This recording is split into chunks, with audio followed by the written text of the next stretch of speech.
Empalmes del refuerzo. Bien, en esta oportunidad trataremos de explicar lo referente a empalmes de alambres y barras corrugadas a tracción y compresión según la norma E060 de concreto armado. Iniciemos con la longitud mínima del empalme por traslape LST en tracción, que según la norma debe ser la requerida para empalmes por traslape clases A o B de acuerdo con la tabla 12.5 de la norma E060, pero no menor que 300 milímetros, donde el empalme por traslape clase A debe ser igual a 1 por LD y el empalme por traslape clase B debe ser igual a 1.3 por LD, donde LD viene a ser la longitud de desarrollo de barras en tracción calculado de acuerdo a la tabla 12.1 de la norma E060, en la que tenemos dos fórmulas. La primera para barras de 3/4 de pulgada y menores. Cuando estamos en este caso, LD es igual a FY por un factor de ubicación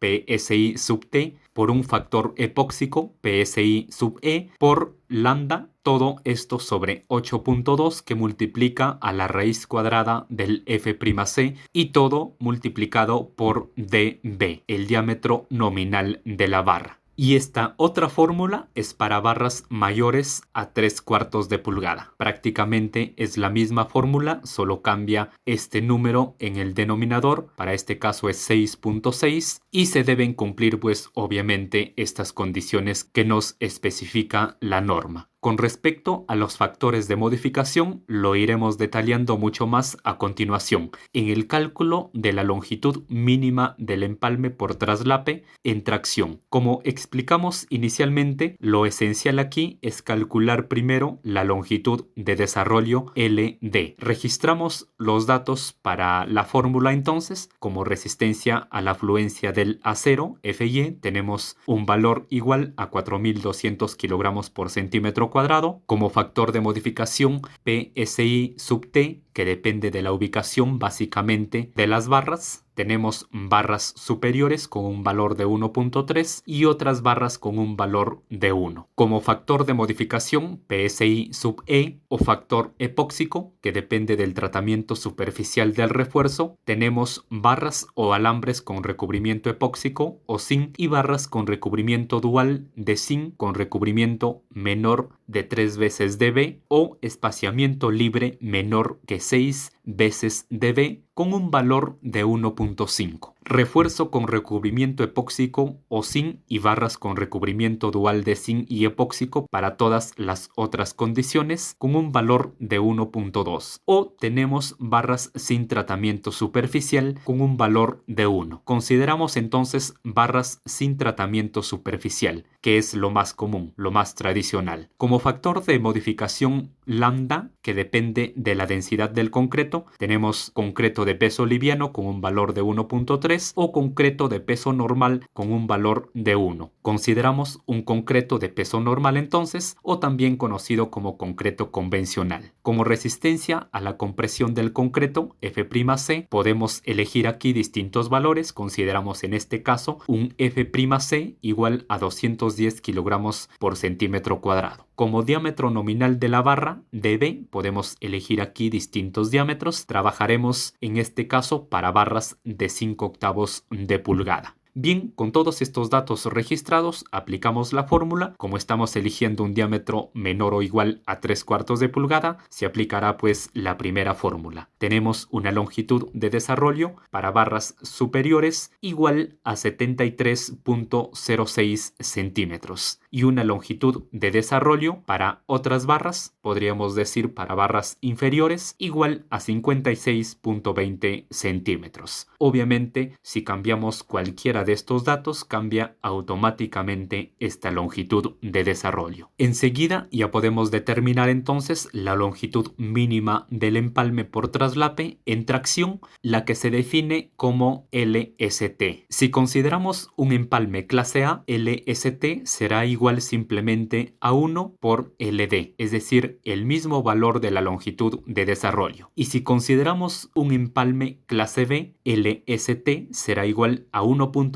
por LD. obteniendo, en este caso, para barras de 5 octavos, un empalme clase B para barras superiores de 95 centímetros y para barras inferiores de 73 centímetros. ¿Y cómo se define un empalme clase A o clase B? Si tenemos 50% como porcentaje máximo de acero empalmado en la longitud requerida para dicho empalme, se utilizará un empalme clase A. Y si tenemos 100% como porcentaje máximo de acero empalmado en la longitud requerida, se utilizará pues un empalme clase B. Es decir, cuando no se intercalan esos empalmes y se coloca todo en un solo lugar. Pero también depende, por ejemplo, de la relación del acero proporcionado y el acero requerido. Los invito a revisar esa parte de la norma, pero lo esencial es de acuerdo al porcentaje y generalmente se suele considerar un empalme clase B para no complicarse, y eso es lo que generalmente se hace también en obra. No se tiene mucha precaución de esos detalles. Bien,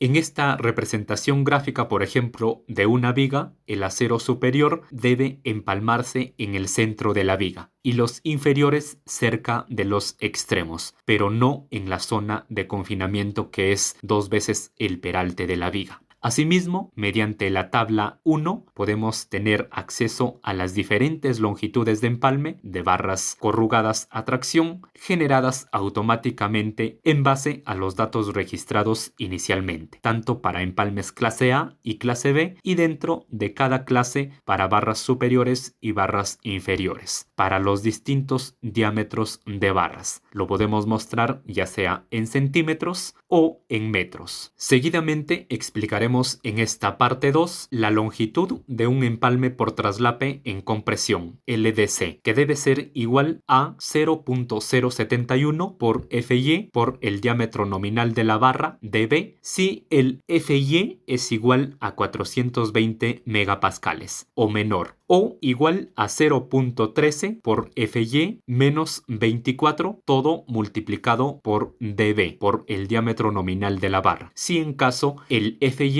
es mayor que 420 megapascales, pero no debe ser menor que 300 milímetros esta longitud. Y si el F'C es menor que 21 megapascales, la longitud del empalme por traslape debe multiplicarse por 1.3. Veamos entonces, registremos cada uno de los datos que nos piden estas pequeñas fórmulas, como resistencia a la fluencia del acero, Fy tenemos igual a 4200 kilogramos por centímetro cuadrado o 412 megapascales. Como resistencia a la compresión del concreto, F'C, podemos elegir aquí distintos valores. Consideramos en este caso un F'C igual a 210 kilogramos por centímetro cuadrado o 21 megapascales. Como diámetro nominal de la barra, dB, podemos elegir aquí distintos diámetros. Trabajaremos en este caso para barras de 3/4 de pulgada. Bien, con todos estos datos registrados calculamos la longitud de empalme en compresión, saliendo en este caso un valor de 558.71 milímetros. Es decir, si analizamos nuestros datos, claramente se ha calculado con la primera fórmula, ya que tenemos un FY menor a 420 megapascales y no se tiene que multiplicar por ningún factor, ya que el F'C no es menor que 21 megapascales. Este valor lo comparamos con el valor mínimo de 300 milímetros y nos quedamos con el mayor, que de lejos es el calculado pues con la fórmula, saliendo de 558.71 milímetros. En esta representación gráfica, por ejemplo, de una columna, lo ideal es hacer el empalme en los 2/3 centrales, considerándose en ese caso un empalme clase A. Sin embargo, a veces se empalman en la parte inferior de la columna, clase B y C, lo que no es recomendable, ya que debilita esa sección. En caso que se hagan los empalmes clase B o clase C, se deberá aumentar la longitud del empalme obtenida para la clase A en un 30% y 70% respectivamente. o se puede consultar pues al ingeniero proyectista. Asimismo, mediante la tabla 2 podemos tener acceso a las diferentes longitudes de empalme de barras corrugadas a compresión generadas automáticamente en base a los datos registrados inicialmente, tanto para empalmes clase A, clase B y clase C para los distintos diámetros de barras. Lo podemos mostrar ya sea en milímetros, en centímetros o en metros. Bien, eso sería todo entonces con respecto al cálculo de la longitud del empalme por traslape para barras corrugadas en tracción y en compresión. Espero haya sido clara la explicación. Muchas gracias.